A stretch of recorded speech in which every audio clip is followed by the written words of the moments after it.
سامعین و ناظرین، جامعہ ہادہ کی مرکزی بس جمعیت الاسلاح کی اصلی نوعیت سے ہم آہنگ الوداعی کے اس منفرد پروگرام میں آپ کا استقبال ہے، خیر مقدم کرتے ہیں۔ میں آپ کے ساتھ محمد شہنواز عالم آج کے اس خاص پروگرام میں بات کریں گے ملک کے ایک ایسے مسلم آرگنائزیشن کی جو پچھلے کئی مہینوں میں سب سے زیادہ سرخیوں میں ہے اور اس کو سیاسی پارٹیاں بھی میدان سیاست میں لے کر اتری ہوئی ہے۔ جی ہاں، ہم بات کر رہے ہیں مذہب اسلام سے جڑی ایک سنستھا، لاکھوں ایکڑ زمین کے مالک وقف بورڈ کی۔ آخر کیا ہے وقف بورڈ مدعا؟ کیا سچ میں وقف ایکٹ 1995 اور 2013 میں امینڈمنٹ یعنی ترمیم کی ضرورت ہے؟ کیا ہے وقف ایکٹ 2024 کی وہ 44 ترمیمات؟ اور کیا سچ میں بی جے پی گورنمنٹ وقف بورڈ کی پرابلمز کو وقف امینڈمنٹ 2024 لا کر سولف کرنا چاہتی ہے یا اس کے پس پردہ کوئی اور سوچ کام کر رہی ہے؟ کیا ہے حکومت کا ایجنڈا؟ کیا ہندو انڈومنٹ میں ترمیمات کی ضرورت نہیں ہے؟ کیا سچ میں وقف دیش کے ناگرکوں کی زمینوں کو ہڑپ رہا ہے؟ کیا واقعی آرمی اور ریلوے کے بعد وقف بورڈ سب سے زیادہ پراپرٹی کا مالک ہے؟ کیا ہے سچائی؟ آخر کیوں منظور نہیں مسلم قائدین و تنظیم کو وقف ایکٹ میں ترمیم؟ کیا ہے ان کی دلیلیں؟ ایسے ہی کئی سوالوں کے جواب آج کے اس خاص پروگرام میں وسطار سے جانیں گے، لیکن اس سے پہلے ہم اس پورے معاملے کو مختصر وقت میں سمجھنے کی کوشش کرتے ہیں۔ سامعین و ناظرین، آئیے جانتے ہیں وقف کیا ہے۔ وقف تخفیف کے ساتھ عربی زبان کا مصدر ہے جس کے لٹرلی یعنی لغوی معنی ٹھہرنے یا روکنے کے آتے ہیں۔ اس کی پلورل یعنی جمع اوقاف یا وقوف آتی ہے۔ وقف اسلامی قانون یعنی اسلامک لا کا ایک اہم حصہ اور مسلمانوں کی مذہبی ایک عبادت کا نام ہے۔ اسلامک اسکالر کے اکارڈنگ جس کا مقصد گاڈ یعنی اللہ کی خوشی حاصل کرنا اور پبلک سے محبت کا اظہار کرنا ہے۔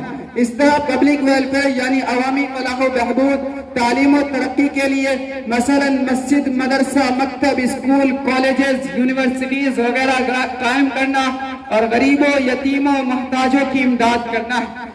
اس کا طریقہ کار یہ ہوتا ہے کہ کوئی بھی مسلم نان مسلمز ویکتی اپنی نجی پراپرٹی کو اپنی خوشی سے اللہ کے نام پر مسجد، مدرسہ، مکتب، اسکول، کالجز، مسافر خانہ، ہسپتال، قبرستان یا کسی بھی رفاہی کام کے لیے وقف کر سکتا ہے، دان کر سکتا ہے۔ وقف کرنے والے ویکتی کو واقف کہتے ہیں۔ وقف اسلامک لا واقف کو اس بات کا حق دیتا ہے کہ وہ یہ طے کرے کہ اس کی طرف سے وقف کے لیے دی گئی شے یا اس سے ہونے والے بینیفٹ کا استعمال کیسے کرے اور کہاں کرے۔ مسلم جورسٹس کے کہنے کے مطابق یہ پراپرٹی واقف کی ملکیت سے نکل کر اللہ کی ملکیت میں آ جاتی ہے اور واقف کی ملکیت آلویز یعنی ہمیشہ ہمیشہ کے لیے اس سے ختم ہو جاتی ہے۔ اس لیے نہ تو آپ کسی کو یہ پراپرٹی گفٹ کر سکتے ہیں اور نہ ہی آپ اس پراپرٹی کی کسی سے ڈیل کر سکتے ہیں اور نہ ہی واقف کے ورثاء اس کے انتقال کے بعد اس سمپتی پر دعویٰ کر سکتے ہیں۔ آئیے آپ جانتے ہیں ہسٹوری آف وقف ان انڈیا۔ اسلامک ہسٹوری کے مطابق 632 عیسوی میں سب سے پہلے پیغمبر جناب محمد رسول اللہ صلی اللہ علیہ وسلم نے اسلام کی سب سے پہلی مسجد قباء کے لیے زمین خرید کر وقف کی۔ اس کے بعد آپ کے اصحاب فالوورز نے کئی ایک باغات، کنویں، زمینیں پبلک کے لیے ڈونیٹ کی، وقف کی۔ اس کے چلتے 7ویں صدی کے اندر جب عرب سندھ کے راستے سے ملک بھارت پہنچے اور انہوں نے یہاں ہزاروں سال حکومت کی تو اسی دوران مسلم بادشاہوں نے مسجد، مدرسے بنوائے اور ان کے لیے بھاری ماترا میں زائدات وقف کی۔ کہا جاتا ہے سب سے پہلے ہمارے ملک بھارت میں فیروز شاہ تغلق کے دور حکومت میں وقف کا نظام آرگنائزڈ یعنی منظم ہوا۔ اس کے بعد شیر شاہ سوری اور اورنگزیب عالمگیر کے دور حکومت میں ایک بڑی تعداد میں چیریٹی ورک یعنی رفاہی کاموں کے لیے زمینیں وقف کی گئی۔ اس کے علاوہ عام مسلمان بھی اپنی جائیدادیں دینی کاموں کے لیے وقف کرتے رہے۔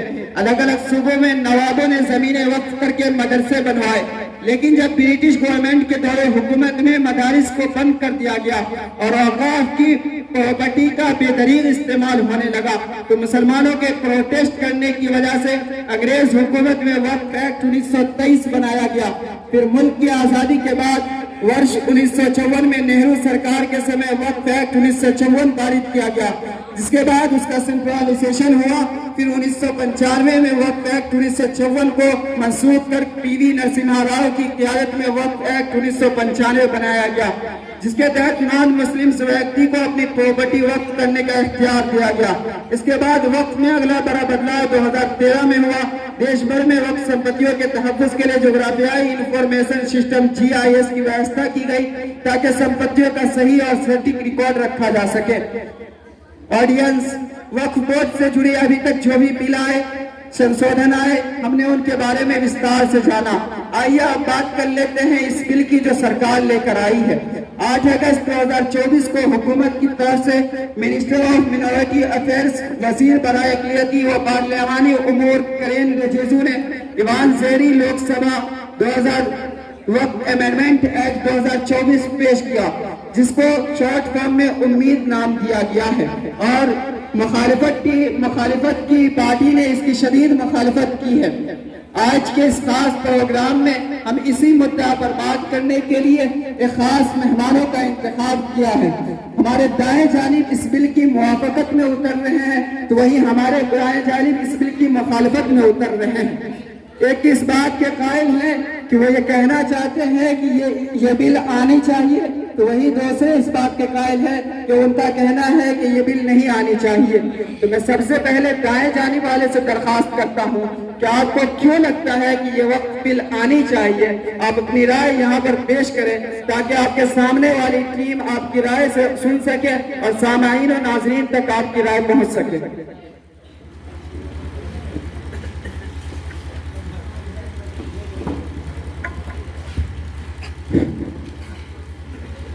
السلام علیکم ورحمۃ اللہ وبرکاتہ.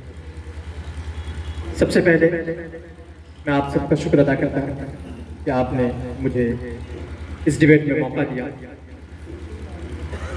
پہلی بات کہ وقف کیا ہے، جیسا کہ آپ نے جانا کہ وقف ہر اس زمین کو کہتے ہیں جسے کسی مسلمان نے یا ہمارے ہندوستان کے اندر کسی غیر مسلم نے خدا کے نام پر، اللہ کے نام پر وقف کر دی، ڈونیٹ کر دی، تو اسے وقف کہا جاتا ہے. سوال یہ پیدا ہوتا ہے کہ کیا ہمارا اعتراض وقف کے اوپر ہے یا وقف کی زمینوں کے اوپر ہے؟ تو ایسا بالکل نہیں. ہمارا جو اعتراض ہے اور جتنے بھی اعتراضات ہیں وہ سب اس چیز کے اوپر ہے کہ جو وقف بورڈ کو بہت سارے اختیارات دیے گئے، جو کہ ظاہر سی بات ہے کسی بھی کمیونٹی کو، کسی بھی جماعت کو جب بہت سارے اختیارات دے دیے جاتے ہیں، بہت پاور دے دیا جاتا ہے، تو ایسا ہوتا ہے کہ وہ قوانین کا مس یوز کرنے لگتے ہیں. اور ایسا ہی وقف بورڈ کے ساتھ بھی ہوا. وقف بورڈ کو بہت سارے اختیارات دے دیے گئے، جس کی وجہ سے 1995 جو ایکٹ ہے اس کے اندر بہت سارے ایسے اختیارات دے دیے گئے جس کی وجہ سے وقف بورڈ نے بہت ساری چیزیں کی اور اس پر اعتراض ہوا. وہ ساری چیزیں کیا ہوئی وہ آگے میں ذکر کروں گا. دوسری چیز ہے کہ وقف کی جو بھی جائیداد ہے، جتنی بھی زمینیں ہیں، اس کا سروے حکومت ہندوستان، حکومت ہند وہ کرتی ہے. جبکہ اس کے علاوہ جتنے بھی دھرم ہیں، ہندو، مسلم، ہندو اور اس طریقے سے سکھ، عیسائی، یہ جتنے بھی ہیں، تو ان کی جتنی بھی زمین ہے اور وقت ان کی جتنی بھی ایسی زمین ہے جو کہ ڈونیٹ کی گئی ہے، اس کا کوئی سروے نہیں کرتا. یہ اپنے آپ میں ایک غلط چیز ہے. دوسری چیز کہ اس کا جو سروے ہوتا ہے انڈر سیکشن 8 کے تحت، اس کا جو سروے ہوتا ہے اس کا جو خرچہ ہوتا ہے وہ سب حکومت اٹھاتی ہے. جتنا بھی سروے ہوتا ہے اس کا خرچہ حکومت اٹھاتی ہے، جبکہ دوسرے دھرموں کے ساتھ یہ معاملہ نہیں ہے. اور اس کا خرچہ اٹھانا یہ ہمارے آئین ہند سیکشن 27 اس کے خلاف ہے.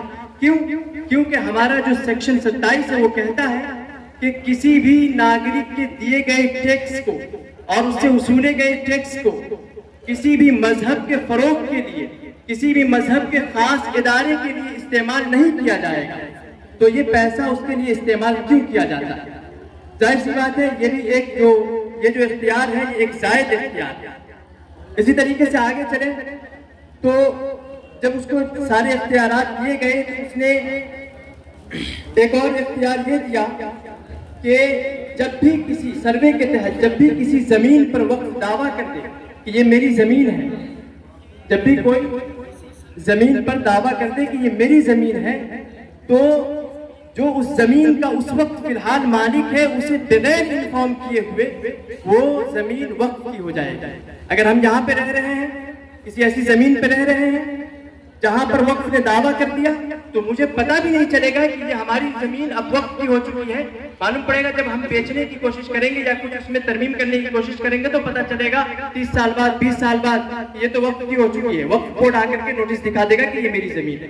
تو یہ سارے اختیارات دیے گئے تھے اور اسی اختیارات میں سے کچھ اختیارات کو کم کیا گیا ہے اور اسی کا نام وقف ترمیمی بل ہے، لہٰذا یہ نافذ ہونی چاہیے۔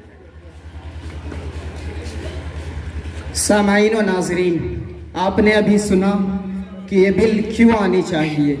قبل اس کے کہ اعتراض و جوابات کا سلسلہ شروع کروں، میں چاہتا ہوں کہ اس بل کی مخالفت میں جو ٹیم اتر رہی ہے وہ بھی اپنی رائے پیش کرے تاکہ سامعین و ناظرین آپ کی رائے سن سکیں۔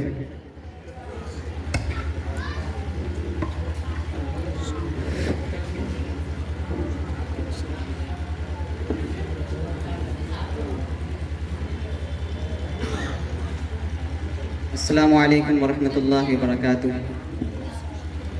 سب سے پہلے میں شکر گزار ہوں آپ لوگوں کا کہ آپ نے ایک حساس اور نازک موضوع پر جو آج کل بڑی سرخیوں میں ہے ہمیں بات کرنے کے لیے بلایا، ہمیں دعوت دی۔ محترم، وقف کا تعلق اسلام میں عبادت کا ہے اور ہمارا مدعا یہ ہے 8 اگست 2024 کو بی جے پی کی مرکزی حکومت نے وقف ترمیمی بل متعارف کرایا۔ اس نئے بل کے ذریعے وقف ایکٹ 1995 کی صورت و حقیقت ہی بدل گئی اور اس میں 40 ترمیمات کیے گئے، اور وہ ایسی ترمیمیں ہیں جس سے وقف جو کہ اسلام میں ایک اہم عبادت کا درجہ رکھتا ہے اس کی حقیقت بدل جاتی ہے۔ جیسے کہ وقف بائی یوزر، یعنی اگر آپ زبانی وقف کرتے ہیں بغیر کسی ڈاکومنٹس کے تو وہ وقف مانا جاتا ہے، اس کو ہٹا دیا گیا ہے کہ آپ زبانی وقف نہیں کر سکتے۔ اسی طرح کہ اگر کوئی شخص 5 سال سے زائد مطلب وہ مسلمان نہیں ہوا، قدیم الاسلام نہیں ہے، تو وہ وقف نہیں کر سکتا۔ اور اسی طرح دوسری بات یہ کہ اگر کوئی غیر مسلم ہے وہ چاہتا ہے کہ ہم اپنی زمین کو اسلام کے لیے، مسلمانوں کے لیے وقف کریں تو وہ وقف نہیں کر سکتا۔ یہ اور بھی بہت سی چیزیں ہیں جس سے یہ بات معلوم چلتی ہے کہ یہ جو وقف ترمیمی بل متعارف کرایا گیا ہے اس سے وقف کی حقیقت و صورت بدل جاتی ہے۔ سامعین، ابھی آپ نے دونوں ہی پہلو کو سن چکے ہیں، تو آئیے اعتراض و جوابات کا آغاز کیا جائے۔ اور سب سے پہلے میں اس بل کی موافقت میں جو اتر رہے ہیں ان کا جو سوال تھا دوسری ٹیم سے پوچھنا چاہتا ہوں کہ برادرم قطبہ جمال نے آپ سے کہا تھا کہ کوئی بھی سمپتی پر بغیر انفارمیشن کے اگر کوئی شخص وقف بغیر انفارمیشن کے کسی سمپتی پر دعویٰ کرے تو کیا وقف کی وہ زمین ہو جاتی ہے یا نہیں ہوتی ہے؟ اس کی آپ دلیل واضح کریں یا اس کا خلاصہ کریں۔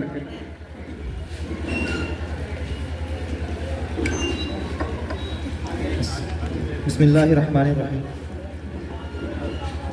سوال یہ تھا کہ وقف اگر کسی سمپتی پر یہ دعویٰ کر دے کہ یہ وقف کی زمین ہے، یہ وقف کی پراپرٹی ہے، تو وقف کی ہو جاتی ہے۔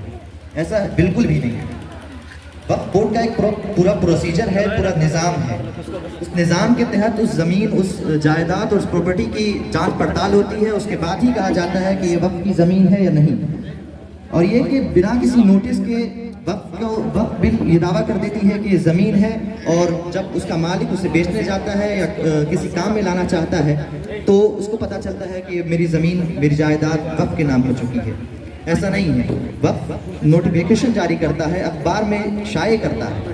اب اس مالک یا اس پراپرٹی کے مالک کی یہ غلطی ہے کہ وہ اس کو اس اخبار میں اس نوٹیفیکیشن کو نہیں پڑھا اور لاعلمی کے بنا پر اس کی زمین وہاں سے چلی جاتی ہے، تو یہ کوئی بات نہیں ہوئی کہ وقف بل یہ قانون خراب تھا۔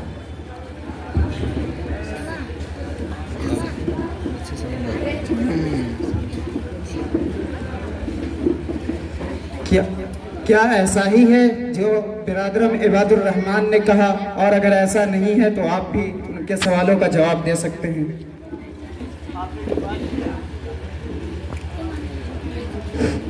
آپ نے جو بات کی ابھی کہ اخباروں میں شائع کیا جاتا ہے، تو یہ پہلے نہیں تھا، یہی تو ایک زائد اختیار ہے۔ یہ پہلے نہیں تھا، ابھی جو ایکٹس ایڈ کیے گئے ہیں اس کے اندر جو چیزیں ایڈ کی گئی ہیں اور جو ترمیمات کی گئی ہے، اسی میں سے ایک ترمیم یہ ہے کہ اخبارات میں شائع کیا جائے گا، اس میں سے ایک ترمیم ہے۔ لہٰذا آپ یہ کہہ رہے ہیں کہ پہلے اختیارات تھے اور اس طریقے سے کہ کوئی بھی آدمی جا کر کے اخبار میں وہ دیکھے اور اس کے بعد اس پہ دعویٰ کر سکے، ایسا بالکل نہیں ہے، یہ اب جا کر کے ایڈ کیا گیا ہے۔ تو یہ تو آپ نے ہمارے موافق بات کر دی، اور یہی تو ہم چاہ رہے تھے کہ یہی باتیں یہی ترمیم کے اندر آئی ہے اور یہی بات آپ نے کی ہے، تو اس پہ اور میں کچھ نہیں کہنا چاہوں گا، آپ نے ہماری بات کہہ دی۔ سامعین، آئیے اگلے سوال پر چلتے ہیں، اور میں اس بل کی مخالفت میں اتر رہے ایک برادرم اطہر اقبال کا ایک سوال تھا کہ ابھی جو وقف آیا ہے اس کے اندر جو ترمیم کی جا رہی ہے وہ یہ ہے کہ 5 سال سے قدیم جو بھی مسلم ویکتی نہ ہو وہ کسی بھی پراپرٹی کو وقف نہیں کر سکتا ہے، تو ایسا کیوں ہے؟ آپ اس کا جواب دیتے تاکہ ہمارے سامعین و ناظرین اس کو جان سکیں۔ ظاہر ہے کہ یہ ساری چیزیں جتنی بھی وقف کی ہے وہ مسلمانوں کے لیے استعمال کی جاتی ہے۔ میرا خیال ہے کہ جب مسلمانوں کے لیے یہ ساری چیزیں استعمال کی جاتی ہیں تو اس میں کسی دوسرے کو وقف کرنے کا حق کیوں دیا جائے؟ نہیں، وہ سوال نہیں، سوال یہ ہے کہ 5 سال سے قدیم، یعنی کہ دوسرے سے مطلب وہی ہے کہ جیسے نن مسلمز ہیں تو ان کو کیوں اختیار دیا جائے، حق کیوں دیا جائے کہ وہ اس میں وقف کرے، جبکہ یہ اسلامی قانون کے خلاف بھی ہے۔ اسلام کے اندر یہ ہے کہ جو مسلم ہے وہ اپنی زمین کو اللہ کے نام پر وقف کریں گے، اور وہ جو جائیداد وقف کریں گے اس کو مسلمانوں کی کسی کام کے لیے استعمال کیا جائے گا۔ لیکن اگر کوئی کرنا چاہتا ہے تو اس میں غلط کیا ہے؟ وہ سوال اسلام اس کو خود ایکسیپٹ نہیں کرتا۔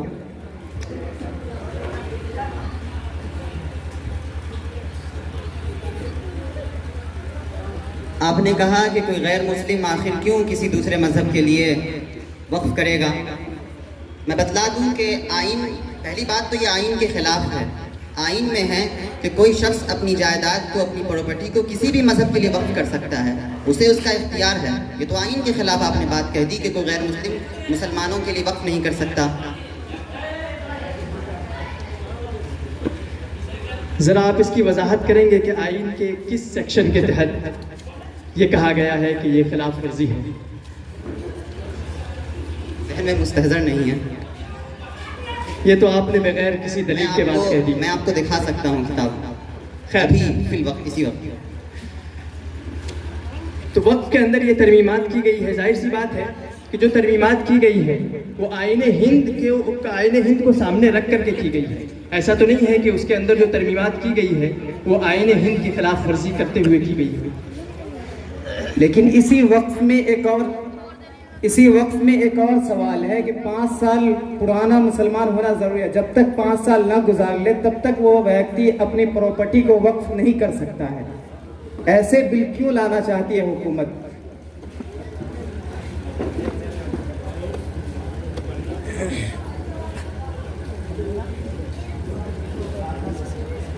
خیر، کہنا یہ تھا کہ اس کے اندر اگر کچھ ایسی ترمیمات ہے جسے آپ قبول نہیں کرتے تو اسے آپ نوٹس کر سکتے ہیں، البتہ پورے ترمیمات کو آپ قبول نہ کریں یہ ایک غلط بات ہے۔ لیکن یہاں تو حکومت پورے ترمیمات کو لانا چاہتی ہے، یہاں تو کوئی اختیار نہیں دیا گیا ہے۔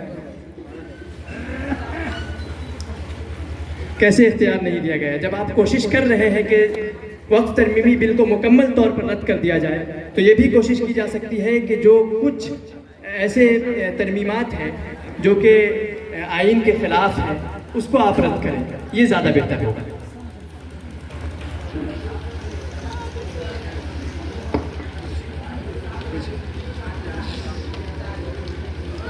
میرا اپنے مخالفین سے یہ سوال ہے، اور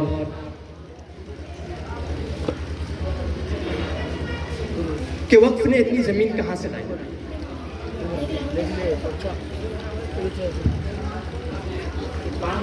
وقف نے اتنی زمین کہاں سے لائی، مطلب میں نہیں سمجھ سکا آپ کی باتوں کا۔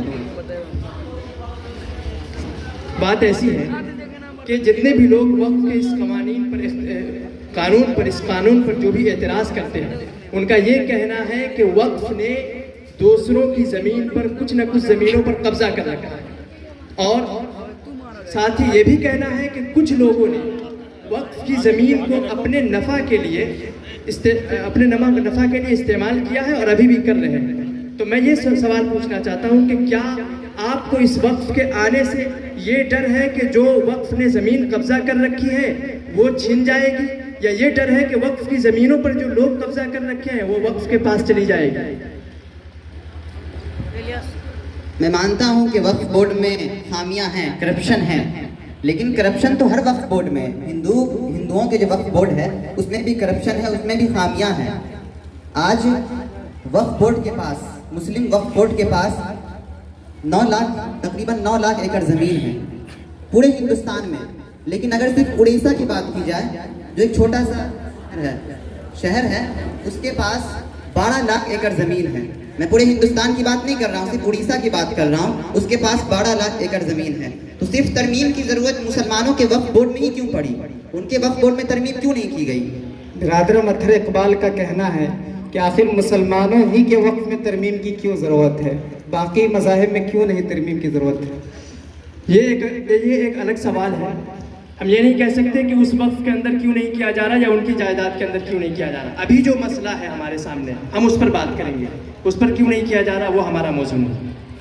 اور جو ہم نے سوال پوچھا ہے آپ اس کا جواب نہیں دیے، یوں ہی بیٹھ گئے۔ ہم نے سوال پوچھا کہ آپ کو کس بات کا ڈر ہے؟ کیا وقف نے جو زمین قبضہ کر رکھی ہے وہ وقف سے چھین جائے گی اس کا ڈر ہے، یا جو لوگوں نے وقف کی زمین پر قبضہ کر رکھا ہے وہ زمین جو ہے وقف میں چلی جائے گی اس کا ڈر ہے؟ اس کا جواب دیجیے آپ مجھے 2 لفظوں میں۔ میں یہ پوچھنا چاہتا ہوں کہ ایسی کون سی ترمیم کی گئی ہے جس سے ہمیں خوف آئے گا کہ مطلب وقف بورڈ کی جو زمینیں ہیں جس کو انہوں نے ناجائز قبضہ کر لیا ہے وہ چھن جائے گا ان سے؟ ایسی کون سی ترمیم کی گئی ہے؟ ساری ترمیم تو وقف کے خلاف ہی ہے، مطلب شریعت کے خلاف ہے، وقف میں جو شریعت کی جو حیثیت ہے اس کے خلاف ہے۔ جہاں تک بات ہے کرپشن کی، کرپشن کو دور کرنے کے لیے کیا جا رہا ہے؟ 95 کے وقف ایکٹ میں 95 کے وقف ایکٹ میں یہ تھا کہ اگر کوئی شخص کسی زمین پہ ناجائز قبضہ کرتا ہے تو اسے 2 سال کے لیے سزا دی جائے گی، 2 سال کے لیے، اس کا بیل بھی نہیں ہوگا۔ لیکن اس وقف ایکٹ میں یہ ہے کہ اگر آپ ناجائز قبضہ کرتے ہیں تو 6 مہینے کے لیے آپ کو سزا دی جائے گی اور آپ کا بیل بھی ہو سکتا ہے۔ تو یہ کرپشن کو تو اور بڑھاوا دیا جا رہا ہے، کرپشن کو روکا کہاں جا رہا ہے؟ آپ سے ہم نے یہ نہیں سوال کیا، ہم نے پوچھا ہے کہ یہ جو زمین ہے، یہ زمین جس پر وقف نے ناحق قبضہ کر رکھا ہے، کیا آپ کو اس کے چھن جانے کا ڈر ہے؟ جیسے کہ بہت ساری ظاہر سی بات ہے، یہ جو اعتراض آیا ہے اور یہ جو ترمیمی بل پاس ہوا ہے اس کی صرف اور صرف یہ وجہ رہی ہے کہ بہت سارے کیسز آئے ہیں کہ اس میں پتہ چلا ہے کہ جتنے بھی زمیندار تھے، بہت سے ایسے زمیندار تھے، انہوں نے دعویٰ کیا ہے کہ یہ جو ہماری زمین تھی، ہماری زمین وقف کی ہو گئی، جبکہ یہ ہماری پرسنل زمین تھی۔ بہت سارے جب کیسز جمع ہو گئے اس طریقے کے، تب اس طریقے کا اقدام اٹھائے گئے ہیں۔ کیا یہی بات ہے جو برادر قطبہ جمال نے کہا کہ بہت سارے کیسز آنے کے بعد یہ بل لانے کی کوشش کی گئی ہے؟ بہت سارے کیسز جو آئے ہیں تو اس کا تصفیہ بھی کیا گیا ہے۔ اب تمل ناڈو کا ایک گاؤں ہے، اس میں یہ ہوا کہ اچانک نوٹیفیکیشن آیا، نوٹس آئی اور وقف والوں نے کہا کہ یہ وقف کی زمینیں ہیں، حالانکہ وہ 20 سال سے اس پہ رہ رہے تھے۔ اچانک یہ خبر آئی کہ وہ وقف کی زمینیں ہیں، تو انہوں نے مقدمہ چلایا، ہائی کورٹ تک یہ فیصلہ یہ آیا کہ یہ وقف کی زمین نہیں ہے۔ تو آپ عدالت مطلب لڑ سکتے ہیں نا. آپ اگر وقف بورڈ غلط کر رہا ہے تو آپ اس کے خلاف لڑ سکتے ہیں. عدالت تو اسی لیے بنائی گئی ہے. یہ ایک بڑا مسئلہ تھا اور پورے گاؤں کا مسئلہ تھا.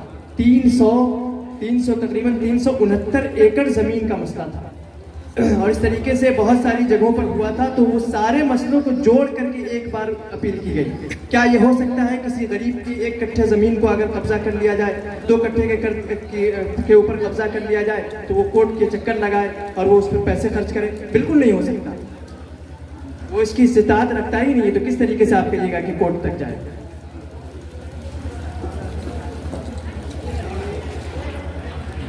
کیا آپ اس بات سے متفق رکھتے ہیں؟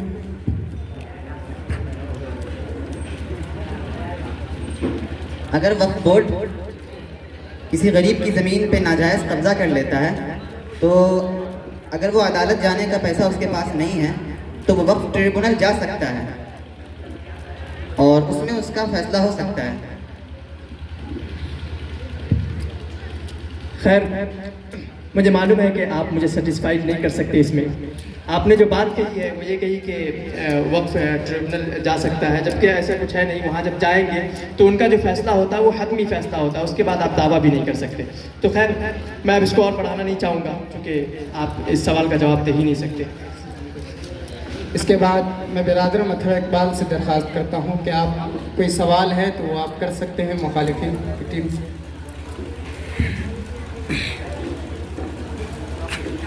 یہ بل جو لایا گیا ہے اس میں ایک یہ ہے کہ اگر آپ کو جتنی بھی وقف کی زمینیں ہیں 6 مہینے کے اندر اس کا سروے کرانا پڑے گا. اب آپ ہی بتلائیے کہ ہندوستان کا سروے اتنا سلو ہے کہ خود اپنے گھر کا آدھار کارڈ کا نام صحیح کرنے کے لیے سالوں لگ جاتے ہیں, اور 6 مہینے میں کہاں سے 9 لاکھ ایکڑ زمین کا سروے ہو سکتا ہے. اور اگر سروے نہیں ہوتا کسی زمین کا تو وہ حکومت کے قبضے میں چلا جائے گا. اس سے آپ اندازہ لگا سکتے ہیں کہ حکومت جو یہ بل لا رہی ہے یہ وقف بورڈ کو یا وقف کے تحفظ کو مضبوط بنانے کے لیے نہیں بلکہ زمین کو ہڑپنے کے لیے لا رہی ہے. دیکھیے, آپ نے سروے کی بات کی ہے تو اس کی ذمہ داری گورنمنٹ کی ہے, جیسا کہ میں نے پہلے ہی بتلا دیا. تو وہ گورنمنٹ سروے کرے گی اور 6 مہینے کے اندر میں گورنمنٹ اس کو کر کے دے گی. اس کا یہ مطلب نہیں ہے کہ وقف اپنی طرف سے کرے گا اور وہ نہیں کر پائے گا تو سرکاری زمین ہو جائے گی. یہ غلط بات ہے. ایسا کوئی سوال ہی نہیں.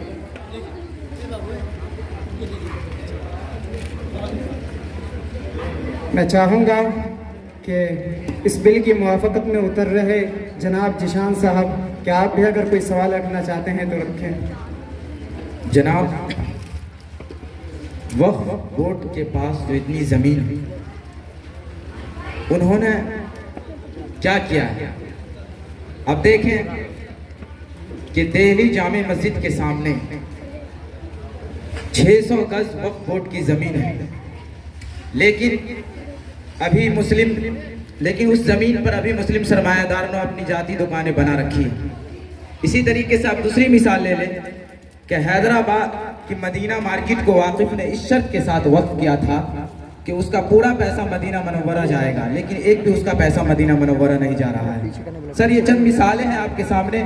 اگر آپ ریسرچ کریں گے, تحقیق و تفتیش کریں گے تو ہر شہر اور ہر صوبے میں یہی صورتحال دکھائی دے گی. ابھی جناب جیشان صاحب چند مثالیں اسی لیے یہ قانون لایا گیا ہے. چند مثالیں بیان کر رہے تھے آپ کے سامنے کہ وقف کیسے ہڑپ رہا ہے. آپ کیا اس پر کہنا چاہتے ہیں, وہ ہمارے سامعین و ناظرین تک اپنی بات کو پہنچائیں. بسم اللہ الرحمن الرحیم. جیسے جناب ہمارے جیشان بھائی صاحب کہہ رہے تھے کہ حیدرآباد کی مدینہ مارکیٹ کے بارے میں کہ وہاں کے پیسے مدینہ تک پہنچنی چاہیے. وہ کیمرہ ٹھیک سے لگائی وہ اپنی جگہ شکایت کیا کہ صحیح سے فوٹو نہیں کہا جاتا ہے کہ اگر مچھلی کے ایک دریا کے پانی میں 100 مچھلیاں ہیں, اگر ایک گندی ہے تو سب کو گندی نہیں کھانا چاہیے. یہ تو بات صحیح ہے, لیکن وہاں کیا یہ حقیقت یہ ہوا ہے ایسا یا نہیں, یہ سوال ہے. تو فی الحال یہ ہے کہ وہاں پہ یہ ہو رہا ہے کہ کوئی ایک مارکیٹ کے ایک کوئی کونے سے جو نا یہ افواہ پھیلائی گئی تھی کہ یہاں کے پیسے مدینہ تک نہیں پہنچ پا رہے تھے. کچھ سے پہلے وہاں کے پیسے مدینہ تک پہنچے تھے اور بعد میں جو کرپشن شروع ہوئی اس کے بعد نہیں پہنچ پا رہے. کیا یہ ایسا ہی ہے جناب جیشان صاحب؟ ایسا بالکل نہیں ہے.